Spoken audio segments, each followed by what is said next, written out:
Hi, thanks for having me. First question is, what is a naturopath? So, a naturopath generally is someone who works with the tools of natural medicine, so looking at nutrition, lifestyle, and herbs and supplements to support someone to be well. And it goes deeper than the tools as well because it's also a framework and a way of approaching health and healing. It's very holistic. It's looking at the whole body and all body systems.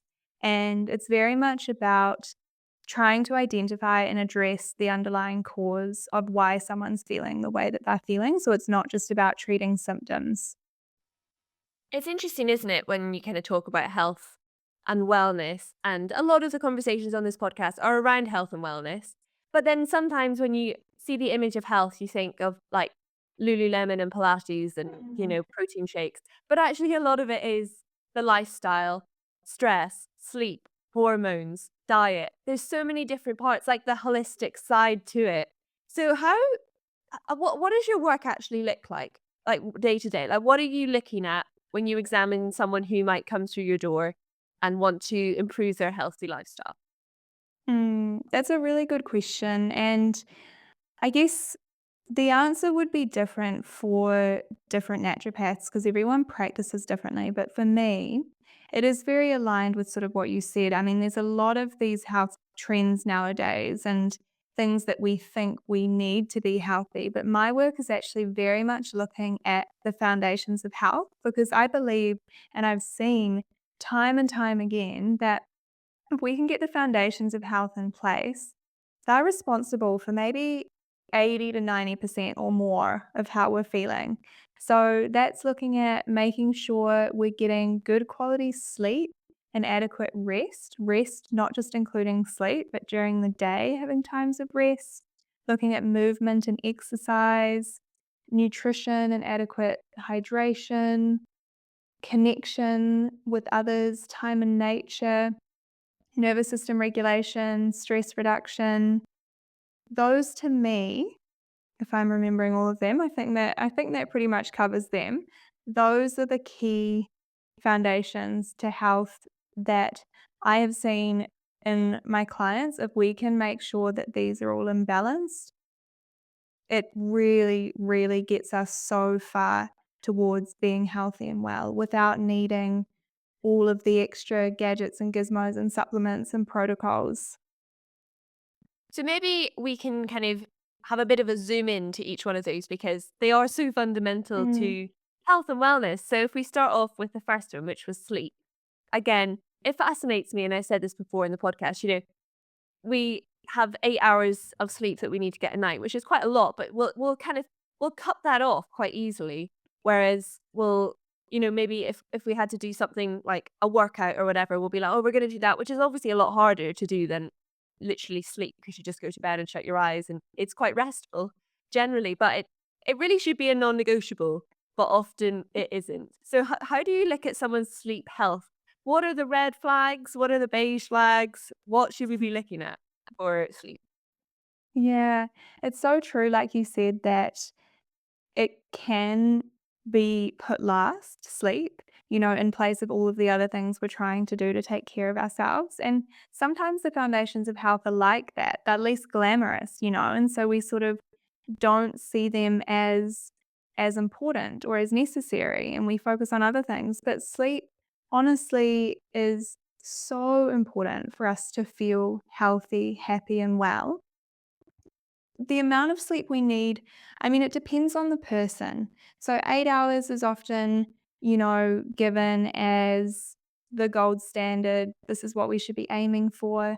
I see clients who are genuinely healthy, well, and functioning on 7 hours of sleep, and I see other clients who they need 9 at least to feel well. So I think it comes back to, okay, what do you need? And that can be hard to work out, but whenever I'm working with a client who is exhausted or tired or fatigued, we always start with, okay, are you getting enough sleep? And if you're only getting 7, maybe let's try 8. And if you're only getting 8, let's try 9.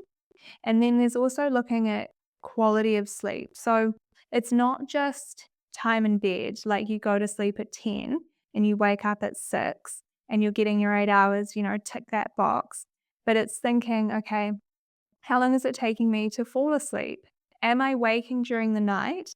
Which it is normal to have some moments of wakefulness during the night, but am I staying awake for a long period of time or am I falling back asleep?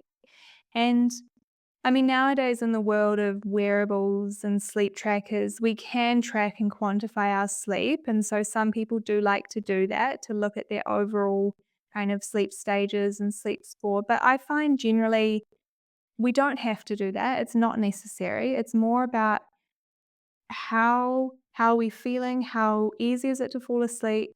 How sort of thorough does that sleep feel? And then are we waking in the morning feeling rested? I think that's the most important metric to begin with.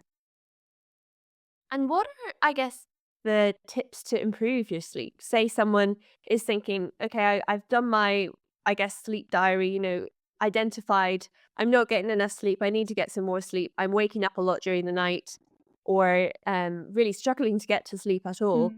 What can people actually do? Is it as simple as having some more milk before bed or whatever? Like, I really don't think it will be. And some of it, I guess, will be simple things. But what's your advice to someone? It's it's so varied because it does come back to we're all so different. And like I said, as a naturopath, identifying and trying to address the cause of why someone has disturbed sleep. But if I was to give kind of a few suggestions that I see are factors for a lot of people who are struggling with sleep. Thinking about our circadian rhythm, so our sleep wake cycle, and this is influenced by light exposure. So, a lot of people have probably heard this, and again, it's something that's so easy to roll our eyes at and think, oh, that can't be having an effect, or surely there's something else more important. But really, Too if we easy. it's too easy. I know. But if we're on our phones late at night, if we're watching TV, if there's a lot of bright light exposure in our house, that can impact our ability to fall asleep and disrupt our circadian rhythm and melatonin production, which is very important for sleep. And likewise, in the morning, ideally, we want to be getting bright light exposure, and being inside your home isn't enough. So, actually, getting outside, getting that daylight exposure, even on a cloudy day, that's also a really powerful regulator of circadian rhythm. So, if if someone's listening to this and they're wanting to support their sleep and they're not already doing those two things, I would look at trying to decrease light exposure after sunset.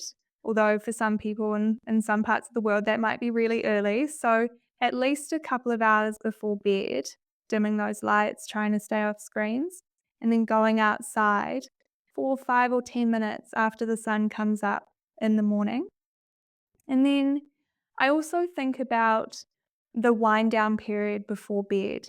So when you said, having a glass of warm milk, I mean, there's so many tips and tools that get thrown around that can help us feel sleepy. But I like to say it's not just what we do, it's how we do it. So if you're doing these wind down rituals, but again, it's just feeling like ticking a box, oh, I've meditated and now I'm going to go and do this thing and go and do that thing. If if we're going about this with kind of a frantic energy, and this feeds into nervous system regulation, which I talk a lot about, we are not going to reap the benefits of these things as much as if we go about these things in a more slower, calmer, gentler way. And so, what we want to do in the evening is, by all means, if you have practices that make you feel relaxed, do those, but try and do them slowly and calmly. And even then, after had your cup of tea or whatever it might be, and you go to brush your teeth, don't then start rushing. Like, keep that slow energy going all the way until your head hits the pillow.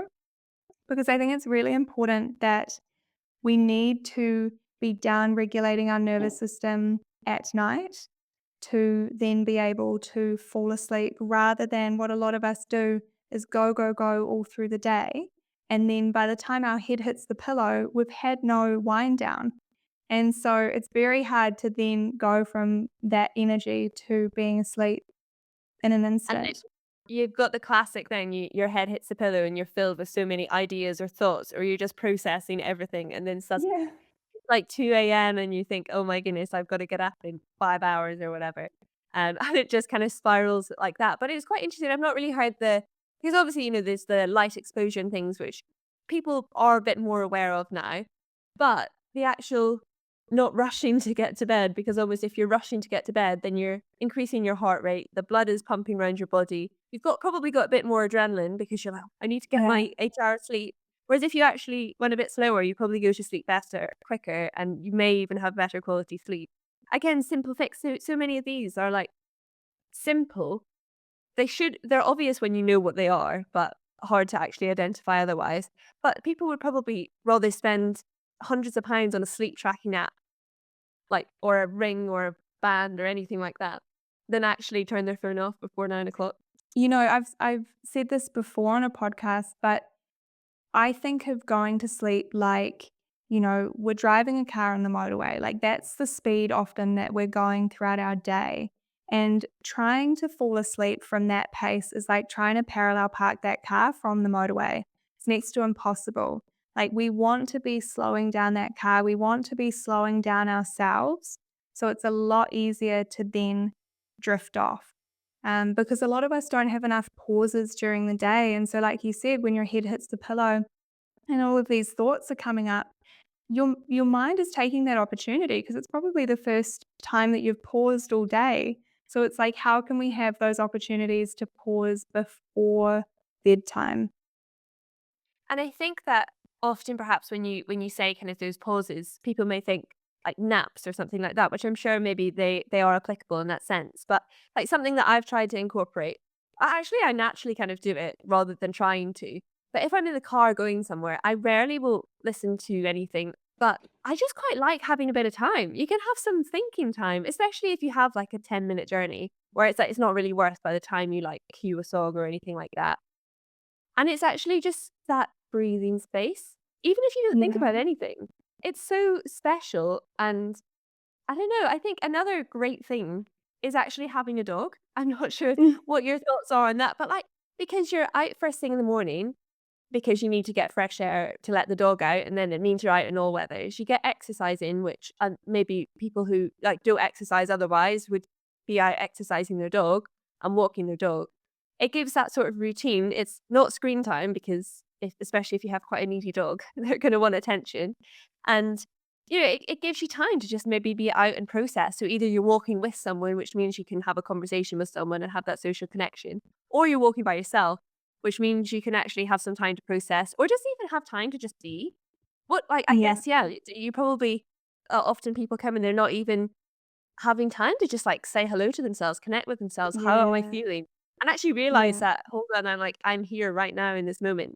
I don't know if you ever like zoom into the moment, you think, oh my goodness, like, I'm here right now in this place. And it kind of like spooks me out a bit because I kind of like zoom in too far. Do you know when you're kind of too aware, like immediately, because we're like that split second. But it's an interesting thing, isn't it, that people just zoom through. I love that analogy of the Yeah. motorway, that people just Autopilot.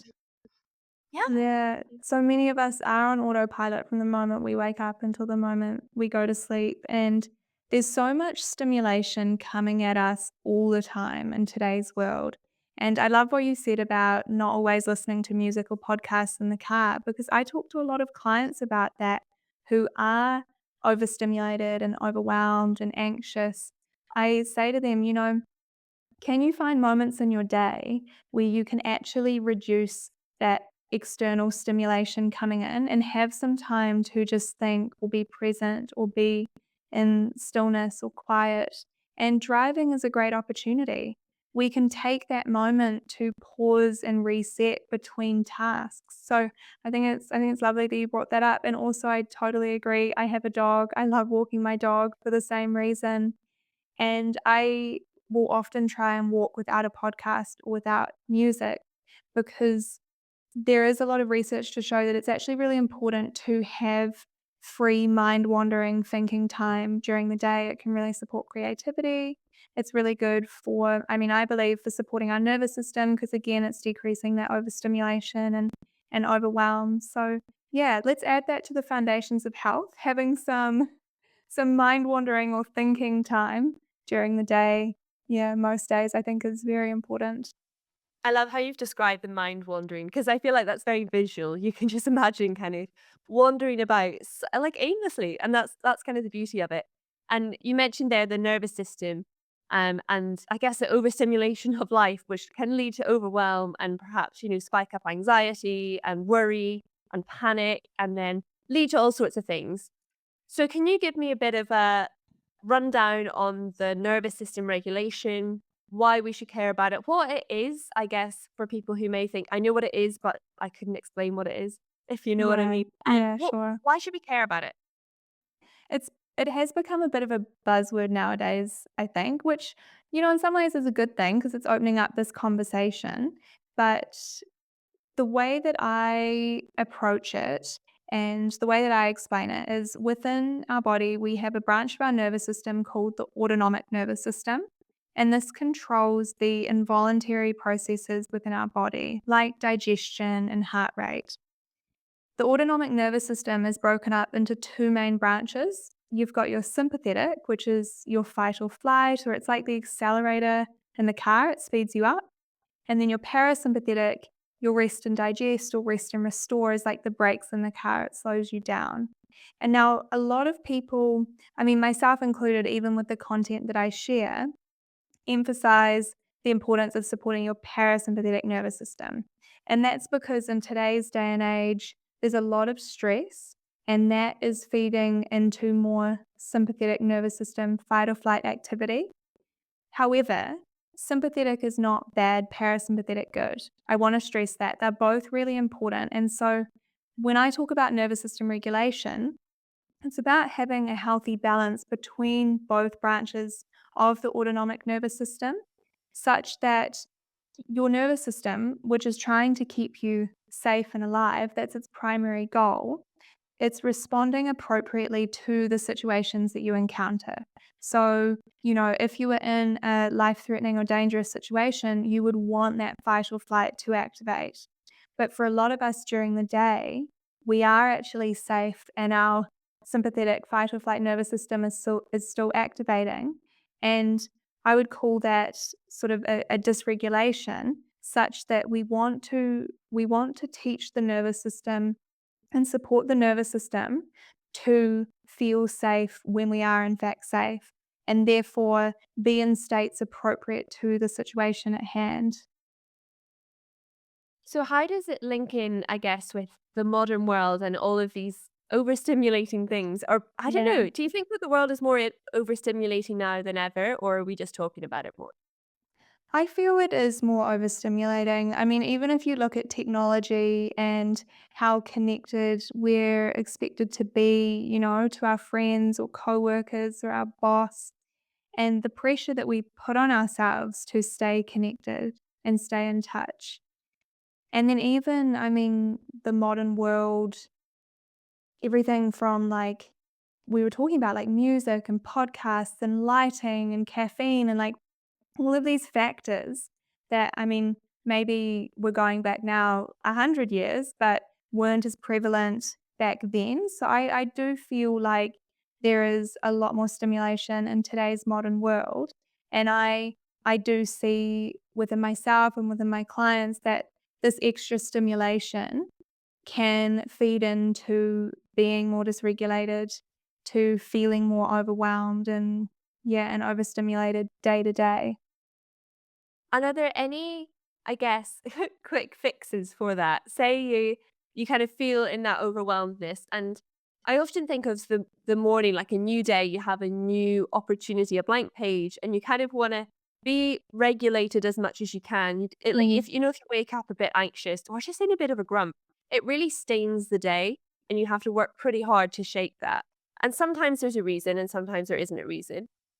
But how do you think, like, if something's happened or something, perhaps you've even just spent too much time on your phone, or you've had a really stressful day, or you've had a rubbish work meeting, or whatever it is, are there any quick fixes that you can kind of almost snap out of it? Mm, yeah. I really feel the same way that, you know, how our morning starts can kind of set the tone for the rest of the day, but there are absolutely things that we can do to shift our state, even if our morning's been a little bit crazy or, to reset for the rest of the day. And what those tools are very much depends on you as an individual and your nervous system.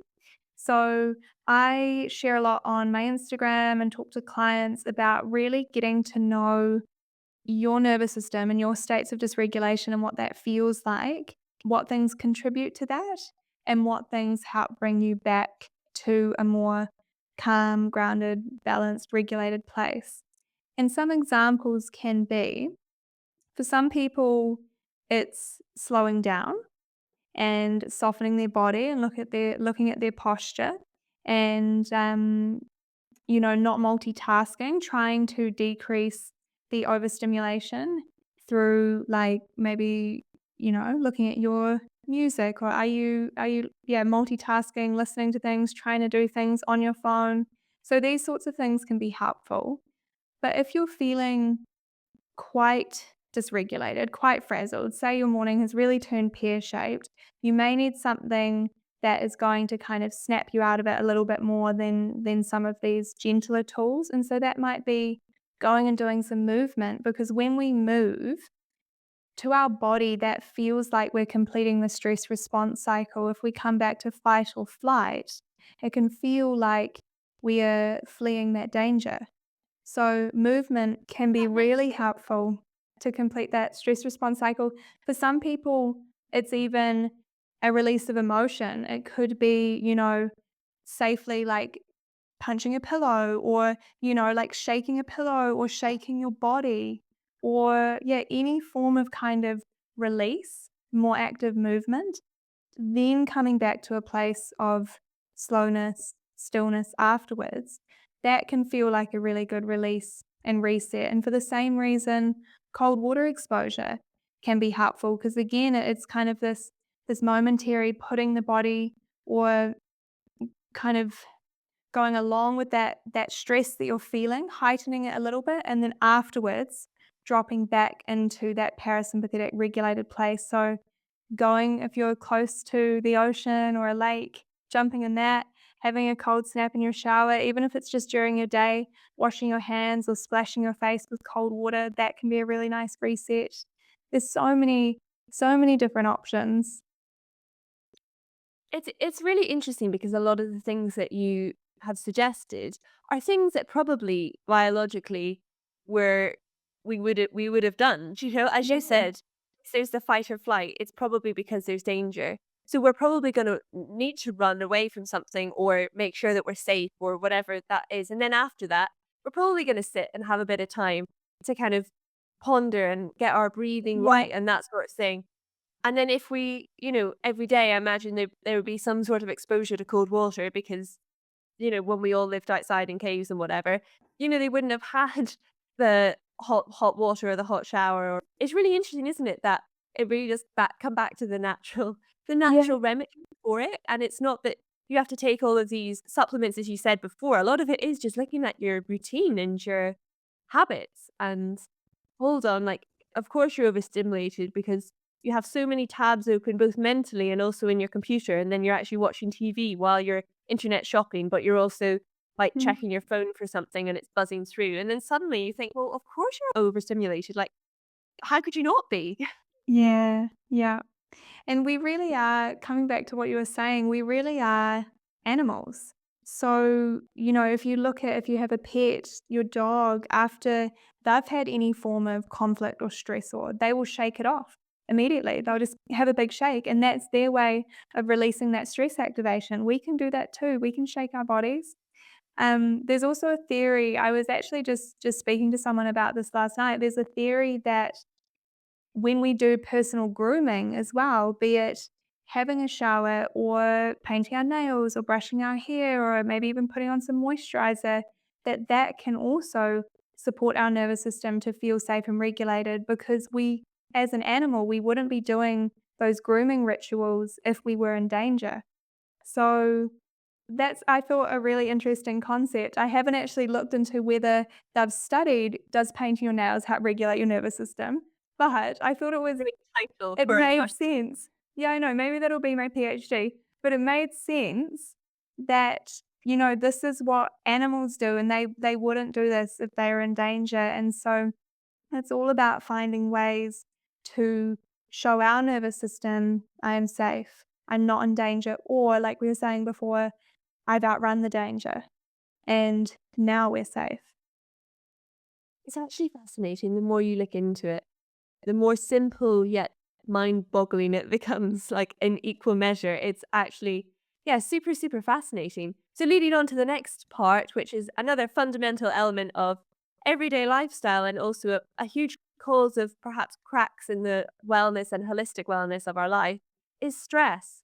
It doesn't I guess stress isn't always bad, but when there's a huge amount of it and a lot of causes of it, it can have really detrimental effects. So when someone comes to you saying, I'm just really stressed all the time, or perhaps they feel in a certain way that all of the symptoms are from the stress and you can identify it more perhaps than they can.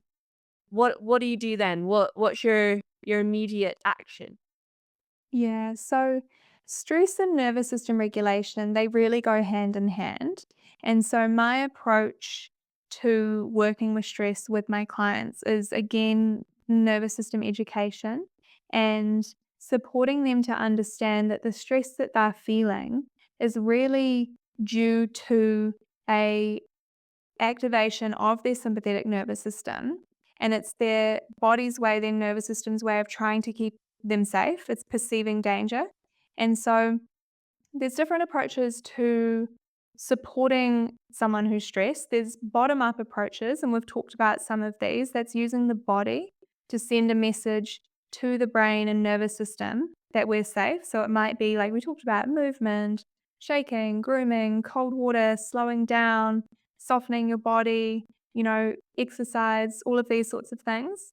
And then there's also top down approaches to managing stress, and that's really working on the mind. So that might be seeing a counselor or a therapist. It might be looking at mindset work, perception, because stress perception is a really big thing.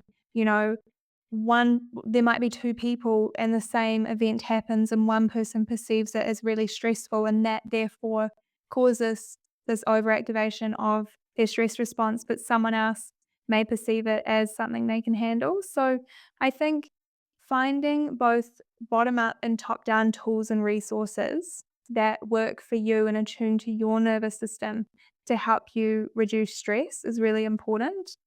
And then another sort of broad categorization that I use is finding tools that work for you in the moment and daily or weekly as part of your routine. Because I think within the sort of stress management wellness world, there'll be a focus on just one of these pieces. Either it's all somatic tools, all bottom up, or it's all therapy, or it's all about, you know, diet or exercise or something that you do daily, but we're forgetting in the moment. So I think it's really important to have a mix of all of these things. So an example of like an in the moment tool, I mean, could be like shaking or slowing down. An example of a tool in your daily or weekly routine could be time in nature, connection and time with others and doing things you enjoy, regular exercise, nutrition. Yeah, because I guess you have the preventative things, those things that you incorporate into your daily or weekly routine. But then also, I guess, the tools that if you are in a situation where you suddenly feel a bit overwhelmed or overstimulated or anxious or any, even if you just feel a bit rubbish, you do know, I guess, what you can do. And they are very easy. And I guess quick fixes to get through whatever you need to get through and then perhaps reset. Because as I said before, every morning you have the opportunity to reset. It is a blank canvas, which is the beauty of it. So I want to ask you about the optimum daily routine from your line of work and the knowledge that you have. What should we be including? What should we be excluding? What do you think of that? Mm. I feel like I answer this at the beginning of all of your questions, but it really does come back to the individual. So I'll just kind of preface it with this, but then speaking broadly, I think it's really important, if we just start with looking at the morning, that we are moving at a pace that isn't causing more stress and overstimulation. So, having a slower morning if you can, not rushing as much. For some people, it might not actually be adding more things into their morning routine, it might be doing less. And I experienced this many years ago. I was working a job and I had to get there, I think, at 8:45 in the morning, and I decided, "Oh, I'm gonna do all the things. I'm gonna do yoga and meditation and journaling." And the mornings where I did all of those, I would actually be rushing out the door to get to work on time, and so I would be more stressed and dysregulated when I showed up at work than the mornings where I actually just did one of them or sometimes none of them, but I moved at a slower pace and I enjoyed my cup of tea and I had a mindful breakfast. So, I think first and foremost, it's trying to set up your morning such that it's not causing more stress, not getting on your phone within the first hour of waking, I think is something that would be beneficial for all of us.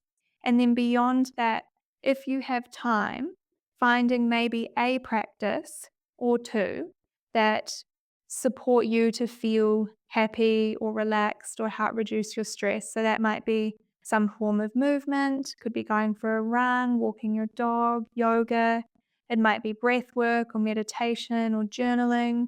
For some people, it might just be enjoying a cup of tea and planning their day, but not just diving straight into that autopilot and this perception of urgency and go, go, go. So that's, I think, how I would start, but well, how I try and start my day and what I recommend to most clients in terms of their mornings. And then throughout the day, I mean, this theme kind of carries on. I think it's really important to take breaks throughout the day. So we're not designed to start working at 9 a.m. and not take a break until 5 p.m. Go, go, go. And you might be listening to this and think, oh, I take a lunch break or I take a mid morning or mid afternoon break. But if you're jumping straight on your phone, during those break times or doing something else, multitasking, that's not really giving your mind and your body a break.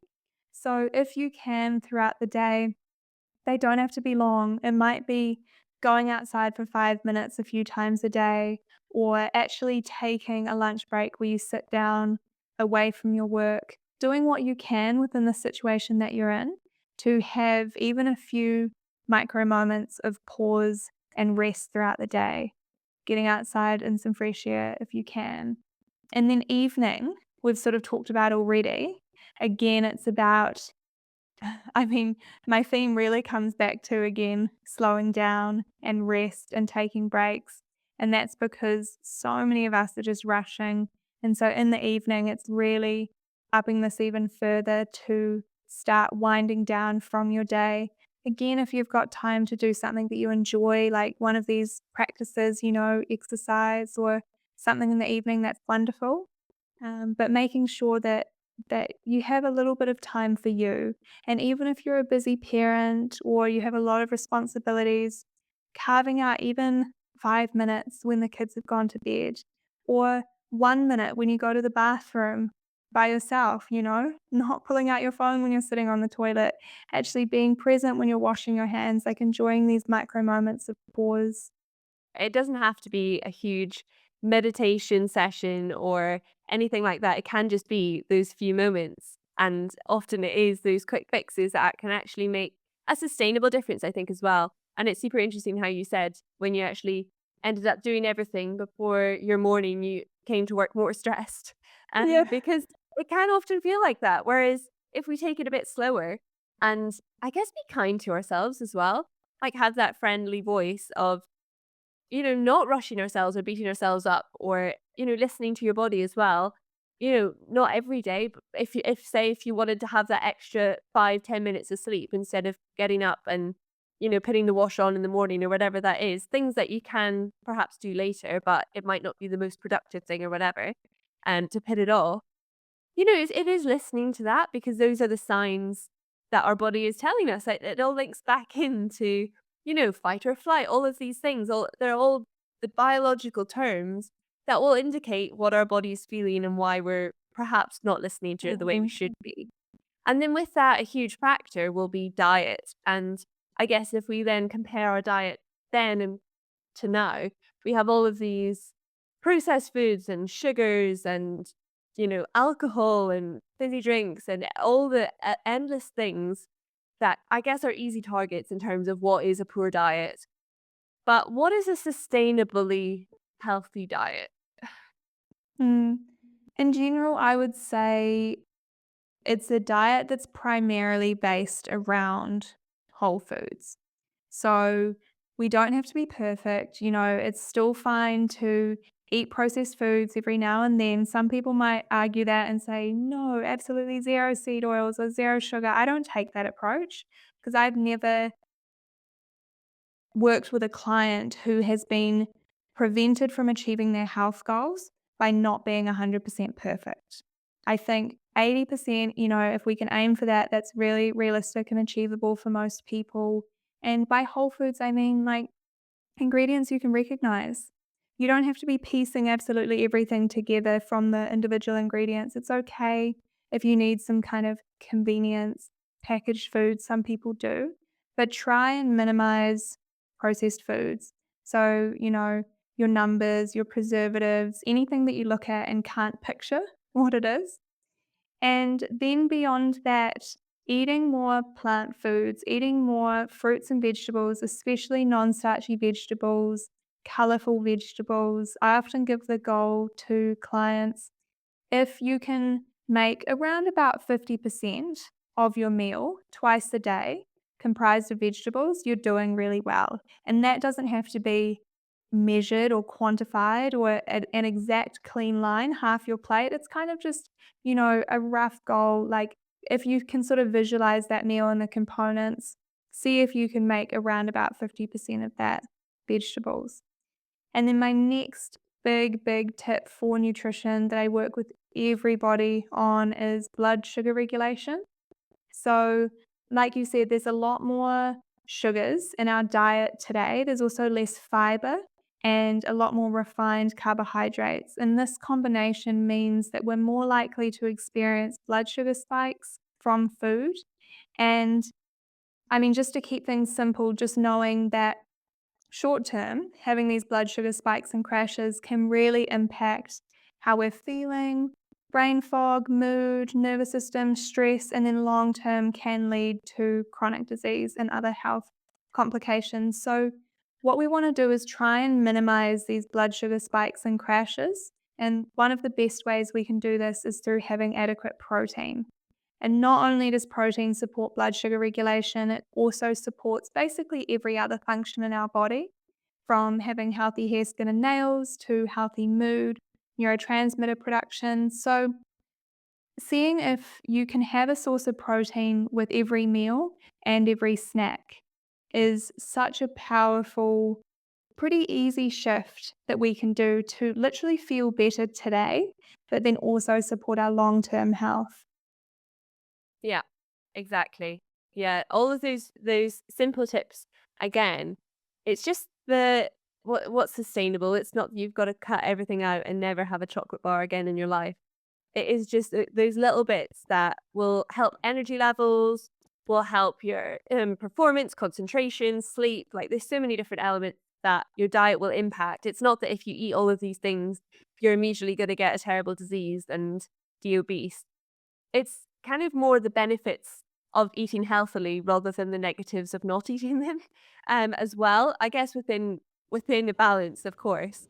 But if you're an active, healthy person, you know, it's going to be beneficial to have more protein because you're going to put on more muscle, you're going to have more energy, you're going to be able to do all of these things. So that's a really cool thing, I guess, about it. Another thing I wanted to ask you about, and I don't know really anything about this, is the natural medicine. Why? Mm. So I have to be honest with you, I'm slightly skeptical because it scares me a bit. So, what is natural medicine and how do you implement it in your work?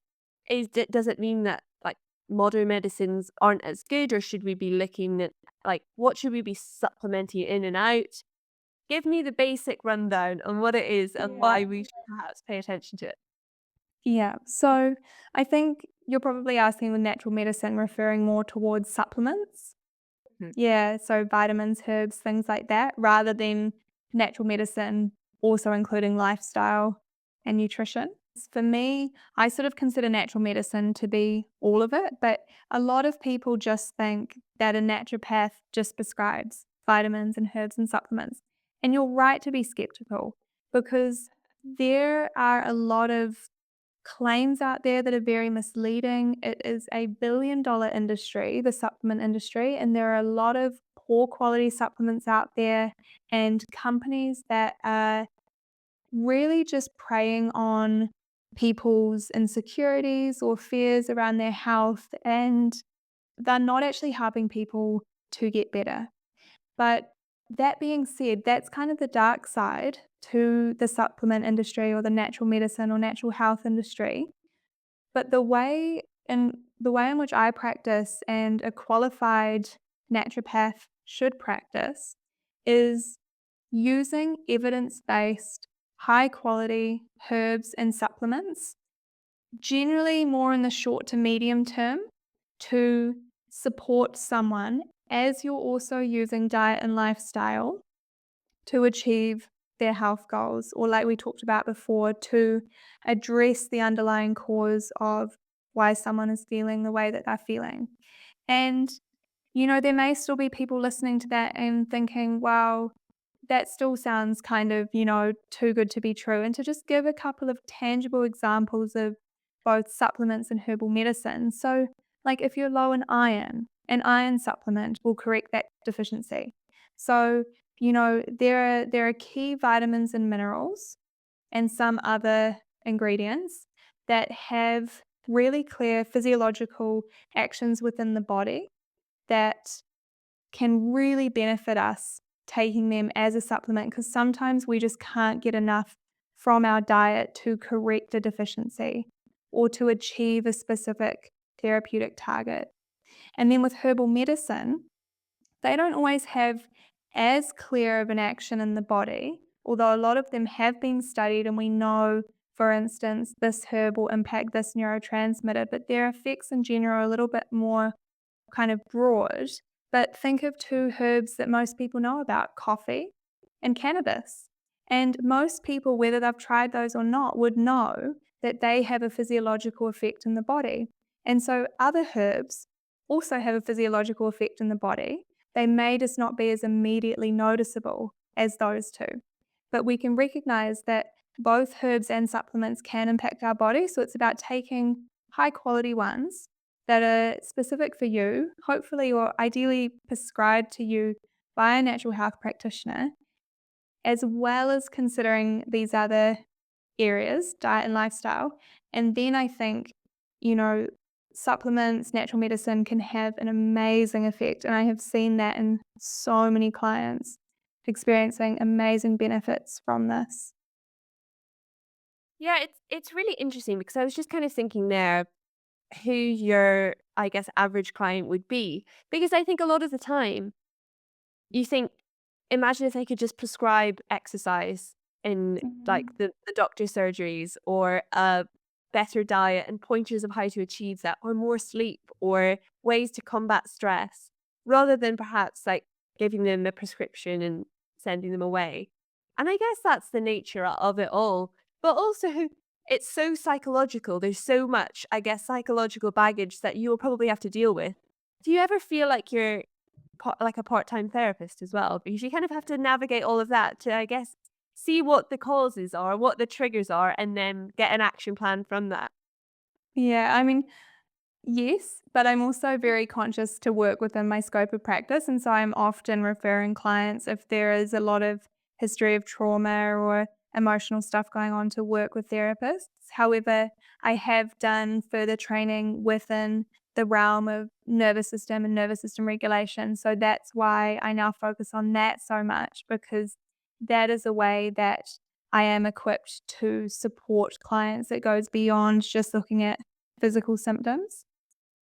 And I also just wanted to comment on something that I thought of when you were talking about, it would be amazing if doctors could prescribe these things. And you also mentioned in the question before around, you know, is natural medicine kind of in opposition to conventional medicine? And I really want to emphasize that I am such a big believer in an integrative approach and acknowledging that doctors do an incredible job with their patients. However, in most countries around the world, the way the healthcare system is set up is that they only have 15 minutes with someone.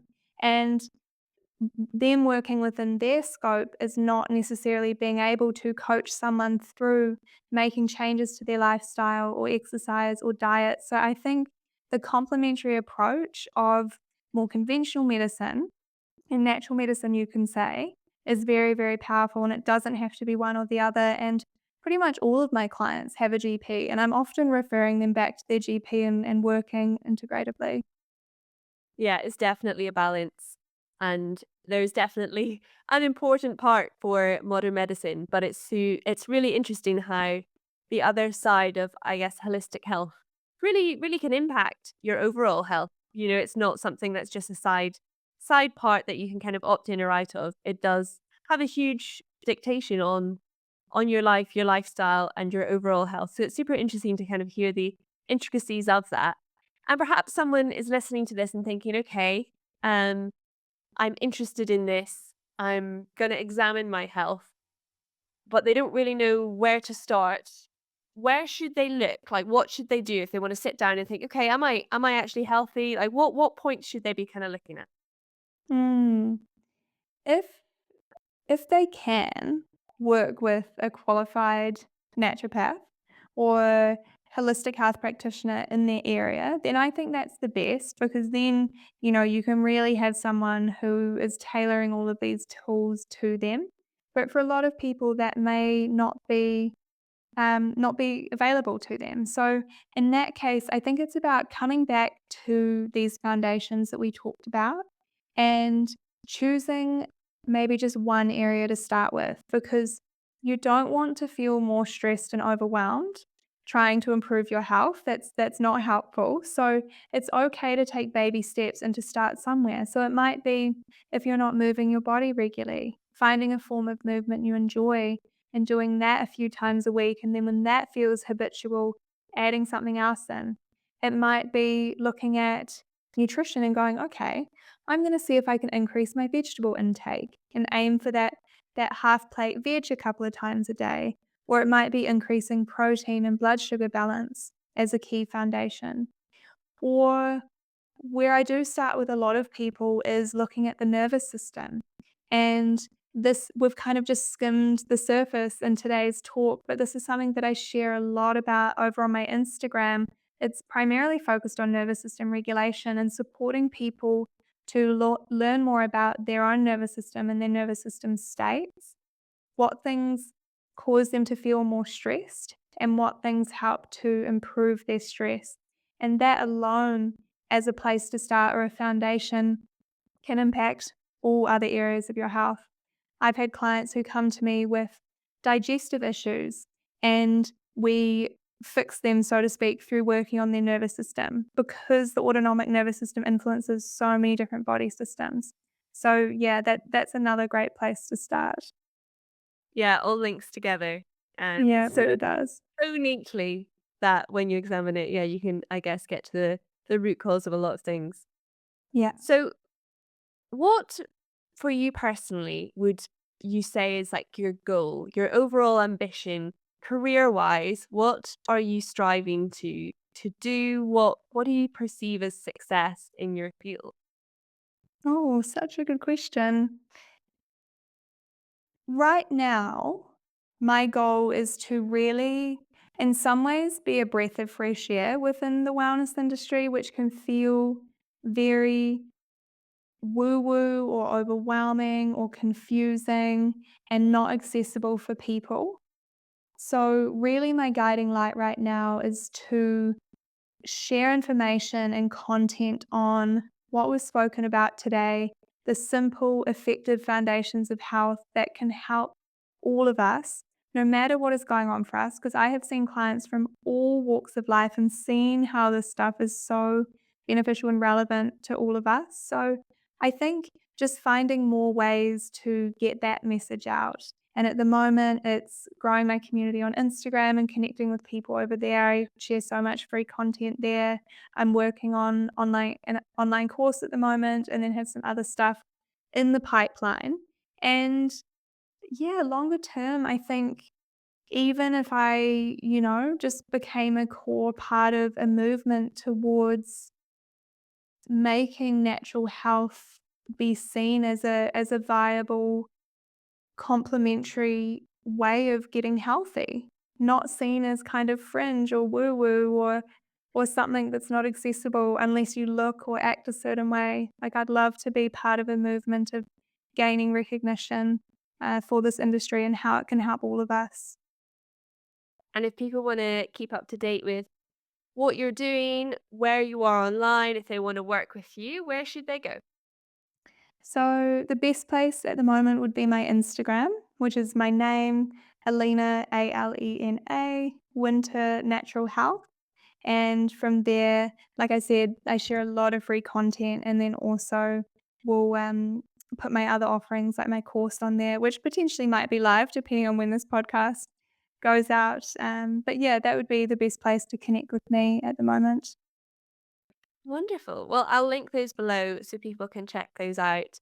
And thank you so much, Alina, for coming on. It was a super interesting conversation. I guess on like the full fundamental basics of how to examine our health and the things that are quite easily accessible yet so I guess unobvious to us when Yeah. we try and look at it. So it's super fascinating conversation, and thank you so much for joining. Oh, thank you for having me. And yeah, really, these things are so easy and easy to dismiss. And so that would be my take home message is really like not dismissing things just because they seem basic or easy, actually giving them a go and, step by step, if you wish to, making these gentle changes to support yourself. And I really do believe that you will notice the benefits from that.